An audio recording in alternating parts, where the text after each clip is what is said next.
Diaspora FM, le journal.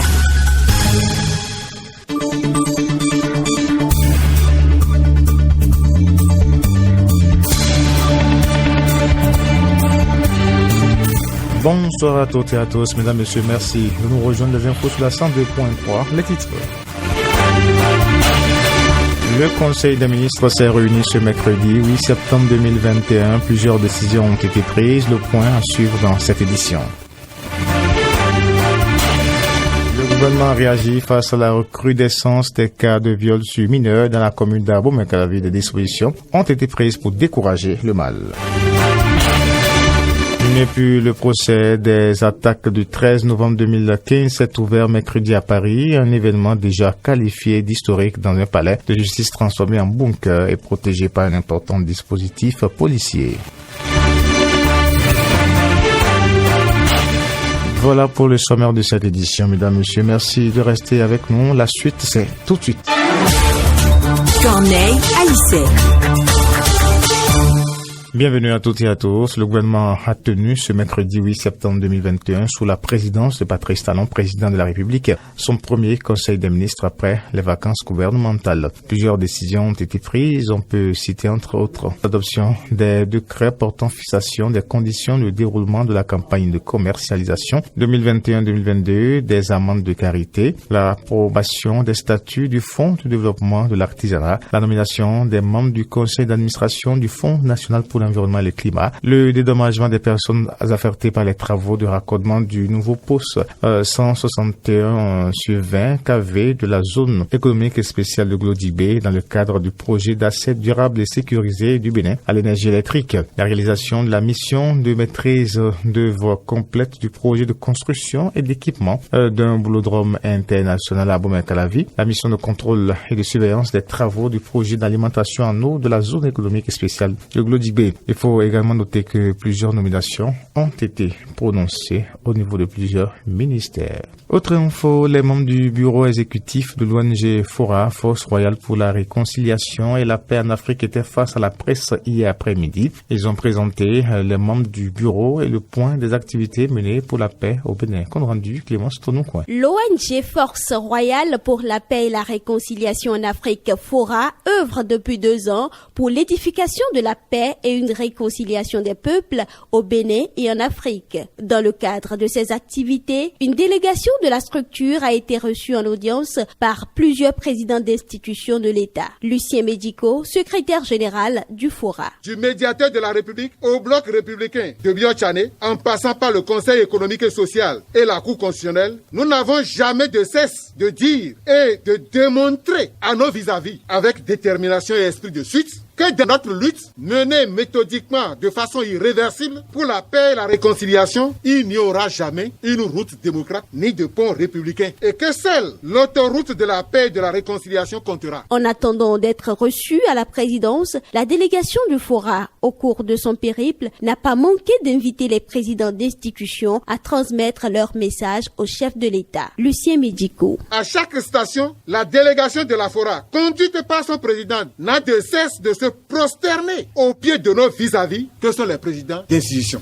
pour demander pardon, un très grand pardon, les invitant à transmettre le message au président, au père de la nation, pour le dégel total de la crise élastique socio-politique de notre pays, le Bénin. Et que s'il le faisait, il aurait fait en mémoire de feu Monseigneur Isidore de Souza et d'autres dignes fils qui ont laissé leur vie pour la paix et la réconciliation dans notre pays. Créée le 18 juillet 2019, l'ONG Force Royale pour la Paix et la Réconciliation en Afrique, FORA, entend travailler en synergie avec le pouvoir en place pour le retour au pays de tous les Béninois actuellement à l'étranger. Les responsables en charge de la deuxième initiative de riposte socio-économique à la COVID-19 étaient hier en conférence de presse. Il s'agit d'exprimer à l'opinion publique les tenants et aboutissants de cette initiative et surtout les conditions et lieux d'inscription pour en bénéficier. Suivons un extrait de leurs propos au micro de Frédéric Espoir Mambou. L'inscription pour bénéficier de ce soutien ou bénéficier de ce programme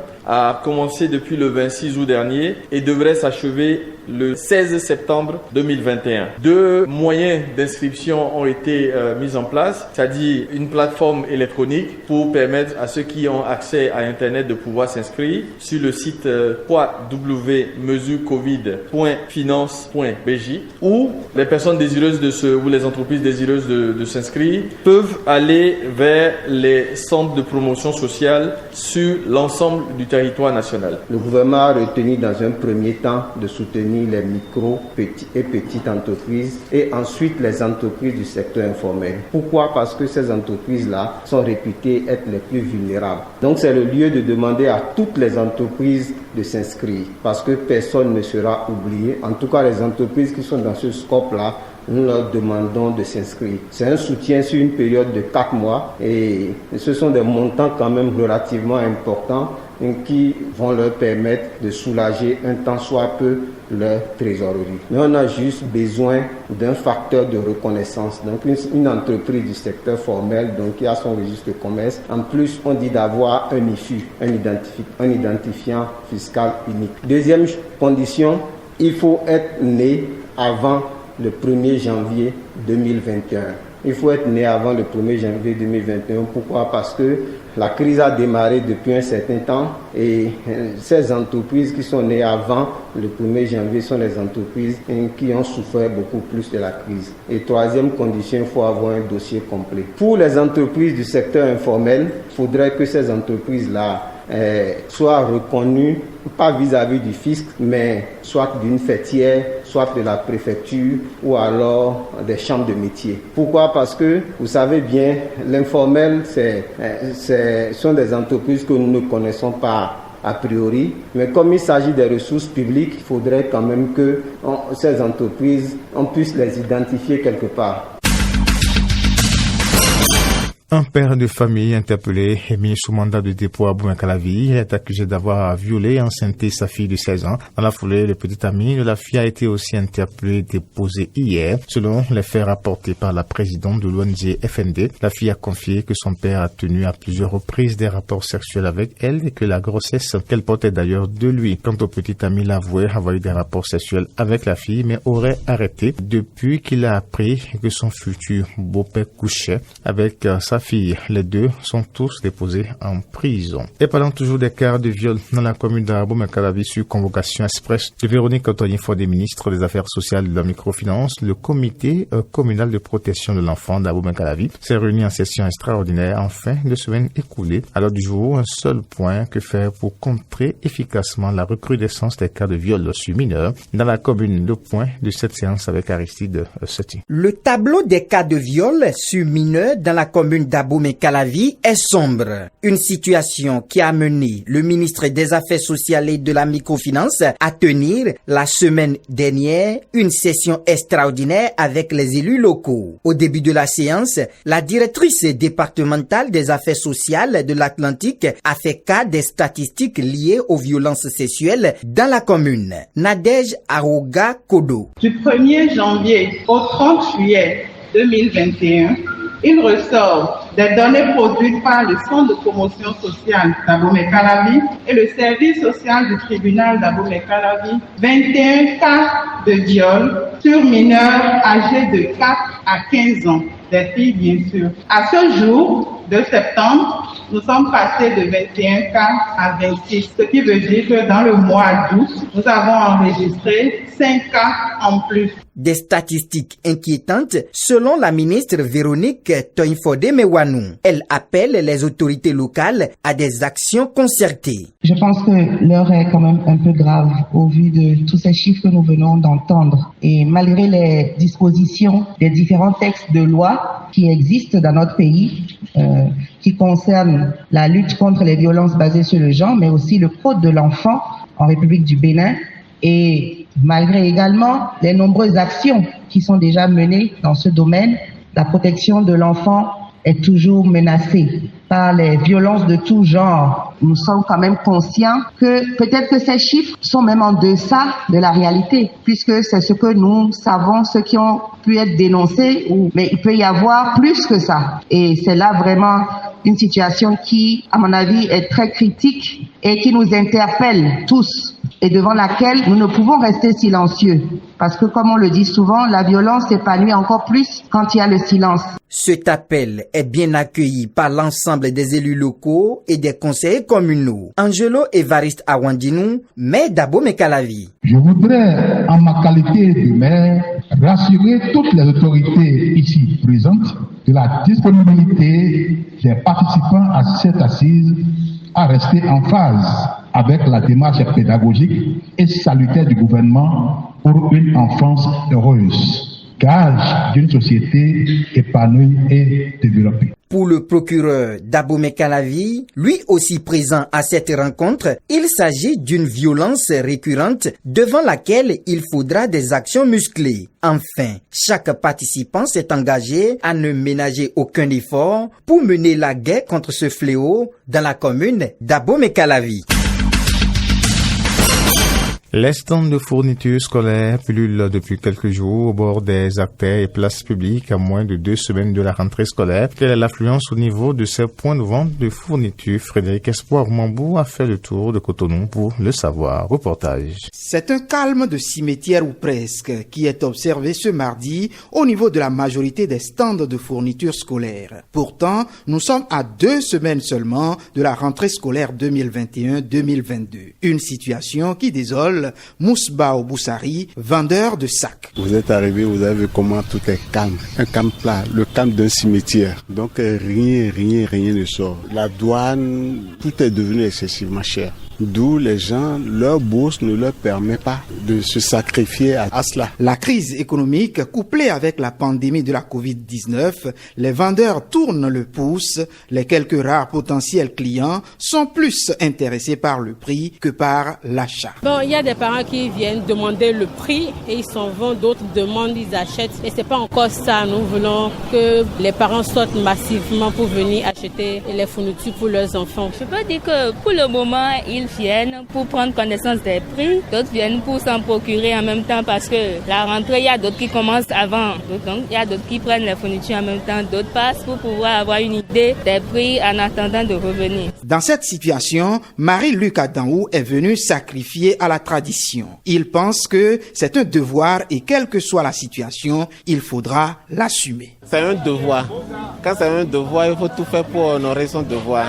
Les enfants n'ont pas demandé à naître. Donc, quelle que soit la cherté de la vie, il faut tout faire pour satisfaire les enfants. C'est leur droit. Et à Francis Thierry Loco de conseiller aux parents de faire la politique de leurs moyens. Je voudrais que les parents aient de la mesure dans l'achat des fournitures scolaires. Et il faudrait négocier avec les enfants pour qu'ils puissent comprendre que mes parents sont à tel niveau de richesse. Riches ou pauvres, les parents ne doivent donc pas oublier que chaque enfant qu'on enseigne est un homme qu'on gagne. Le Collège ouest-africain des soins infirmiers et obstétricaux, mobilisé autour du thème infirmier et sage-femme, pilier de la couverture universelle dans la sous-région ouest-africaine. Les travaux ont été officiellement ouverts hier à Cotonou. Le point avec Frédéric Espoir Mambo. Aucune structure sanitaire dans la sous-région ouest-africaine ne peut bien fonctionner sans les infirmiers et les sages-femmes. Ils sont d'ailleurs les plus nombreux parmi les agents de santé. C'est dans cette idée que s'inscrit le thème de cette rencontre. Un thème appelant à la formation pointue et pointilleuse de ces corps pour des soins plus appropriés puisque tout n'est pas rose. Les déviances existent et doivent nous amener à prendre plus conscience au travail parce que nous avons la charge de vie humaine. C'est ce qu'a compris le gouvernement de la République du Bénin pour engager des réformes dans ce domaine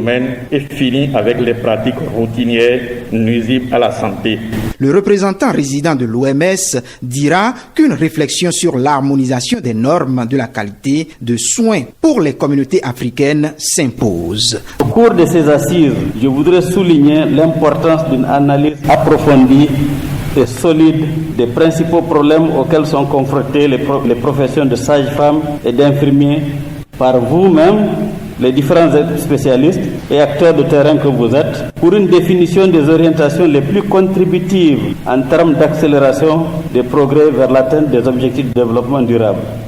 En lançant les travaux de cette assise, Benjamin Hunkpati, ministre de la Santé, va profiter de la tribune pour lancer un appel aux agents de la santé. La pandémie de Covid oblige. Je voudrais de cette tribune lancer encore un appel à tous les agents de santé qui sont au front pour que leur premier cri de cœur, qui est de sauver la vie qui leur a été confiée, se manifeste à travers déjà l'adhésion à la vaccination contre la Covid-19 pour se sauver et pour sauver celle des autres. Je vous exhorte au cours de cette Assemblée générale à vous rendre disponibles et réceptifs afin d'actualiser vos connaissances pour une réelle amélioration des soins infirmiers obstétricaux dans notre pays et dans toute la sous-région ouest africaine.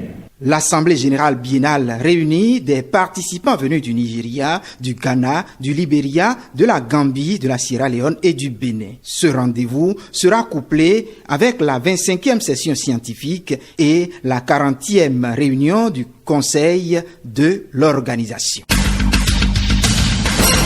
Les insecticides constituent l'une des méthodes les plus utilisées dans les ménages pour lutter contre le paludisme chez nous. Ce sont des produits qui ont des effets souvent nocifs sur la santé. Suivez ce reportage pour en savoir davantage sur les conséquences de l'utilisation des insecticides. Horacia Dodi nous en parle. À chaque nuit, avant de se coucher, il faut utiliser ces insecticides. Sinon, vous ne pouvez pas dormir, les moustiques vont vous déranger. Comme Mora, des milliers de ménages béninois font usage des insecticides pour lutter contre les moustiques vecteurs du paludisme. Des méthodes qui évitent à certains citoyens la piqûre des moustiques, mais la pratique n'est pas sans conséquences sur la santé. Ça donne la toux, rhume.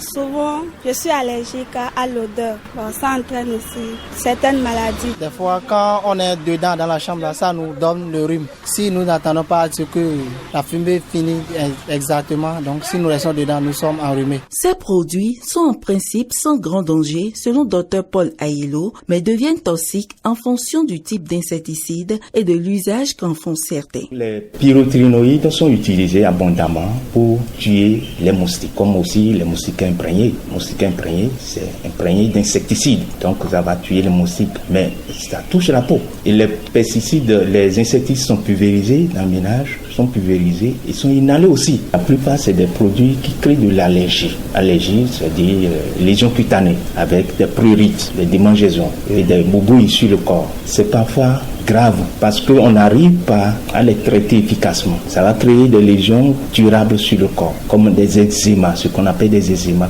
D'autres formes d'insecticides, tout aussi nuisibles et accessibles à la plupart des ménages, sont les serpentins, mieux connus sous le nom de mosquitos. Allumés dans les chambres, la fumée de ces mosquitos repousse les moustiques. Les gens ont peut-être l'impression que ça tue. En fait, ça ne tue pas. En principe, c'est pour chasser ces moustiques-là. D'abord, la fumée va réduire l'oxygène de l'air. Donc quand il y a fumée, il va y avoir diminution de l'oxygène. L'inhalation à long terme, ça va générer des troubles, notamment des troubles respiratoires. La sensibilisation déjà, ça crée au niveau des parois bronchiques, va créer des inflammations.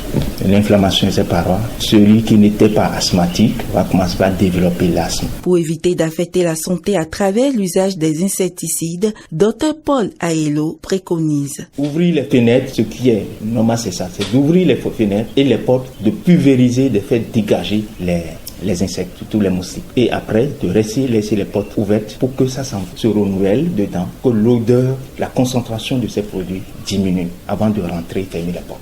De ces différentes pratiques, pour se prémunir du paludisme, il faudra privilégier la moustiquaire imprégnée aux insecticides pulvérisants ou serpentins. Et puis les citoyens guinéens résidant à Cotonou sont préoccupés par la situation politique qui prévaut dans leur pays. Ils se sont prononcés sur le coup d'État de dimanche dernier. Ils sont au micro de Clémence Tonou-Koué. Ce qui s'est passé en Guinée, vraiment, nous regrettons. Les 5 ans que Alpha Condé avait demandé de plus, les Guinéens n'étaient pas contents. Parce que la Constitution n'a pas parlé de ça, ce qu'ils ont dit. Mais la Guinée, il fallait ça parce que vraiment on a un problème très difficile. 60 ans, on ne peut pas régler ça dans 10 ans. Non. Un militaire qui a fait le coup, c'est un militaire, c'est pas un petit militaire, c'est un militaire de carrière. Il a fait plusieurs pays. C'est un intellectuel. Vraiment, ça m'a étonné que lui fasse des choses comme ça en Guinée. Ça m'a pas plu, moi. Ça m'a pas plu. Du tout. Vraiment, moi, je ne suis pas content de cette coup d'État parce que l'Afrique a besoin d'institutions fortes. On n'a pas besoin de pagailles. Ça, c'est des pagailles. Ça, c'est de un. Deuxièmement, je ne fais pas confiance à ces militaires-là. Parce que ce n'est pas la première fois qu'il prend des pouvoirs par des coups d'État. Et quand il prend des pouvoirs par des coups d'État, après, on voit ce qui va se passer. La Guinée avait perdu 20 et quelques années dans la main des militaires. Ils n'ont rien fait. Aussi encore été déçu du président parce qu'il avait voulu ce troisième mandat à tout prix. Donc vraiment, je suis pessimiste. Maintenant, je suis déçu de tout le monde, tous les politiciens guinéens, vraiment. Moi, quand même, vraiment, je suis déçu. Je suis déçu des militaires et je suis le président sortant. Aujourd'hui, il y a plusieurs pays en Afrique ici qui est devant la Guinée. On a perdu plusieurs amis grâce à ce monsieur Alpha Condé. C'est un grand dictateur. Il y a plusieurs jeunes Guinéens qui ont perdu la vie grâce à lui. On remercie l'armée guinéenne. On les remercie très bien.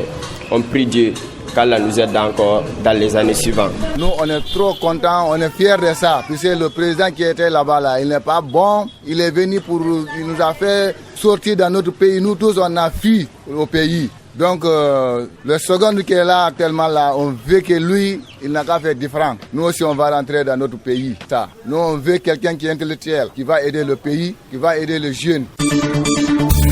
Les nouvelles africaines et internationales.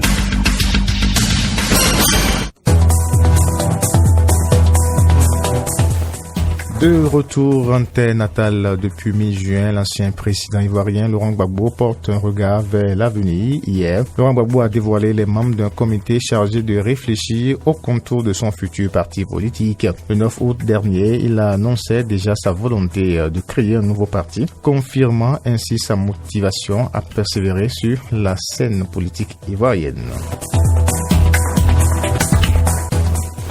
Dans la région de Banilia, une épidémie de méningite fait rage. Selon l'Organisation internationale de la santé, la République démocratique du Congo a déclaré une flambée épidémique de méningite dans la province de Sopo, dans le nord-est du pays, où 261 cas suspects et 129 décès au total ont été notifiés à la date du 7 septembre 2021. Dans le passé, des épidémies de méningite sont déjà survenues dans plusieurs provinces de la RDC. En 2009, une épidémie à Kisangani avait fait 15 morts et 214 cas.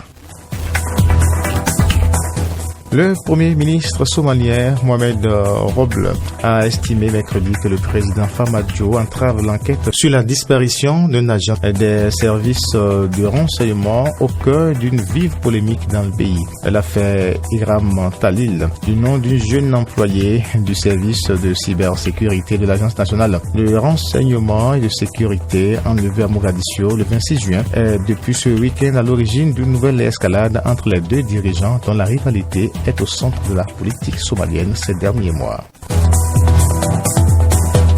Et puis en France, pour finir, Salah Abdel-Salam, seul membre encore en vie des commandos qui ont fait 130 morts et traumatisé la France le 13 novembre 2015 a pris place mercredi 8 septembre dans le box des accusés de l'ouverture du procès historique de 16 attentats à Paris. Alors qu'il était interrogé ensuite sur sa profession, il a répondu: j'ai délaissé toute profession pour devenir un combattant de l'État islamique. 10 autres accusés sont présents à ses côtés dans le boss et 3 autres qui comparaissent libres sont assis sur des chaises. Dans la grande salle de 550 places ont pris place une majorité de robes noires, d'avocats et quelques dizaines de partis civils et de journalistes.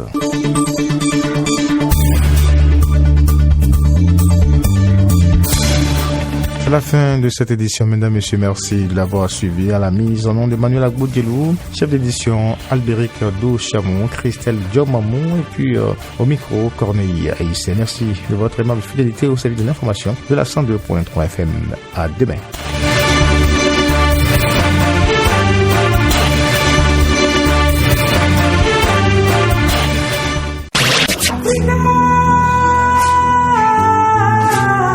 L'Afrique dans toute sa diversité culturelle. Diaspora FM.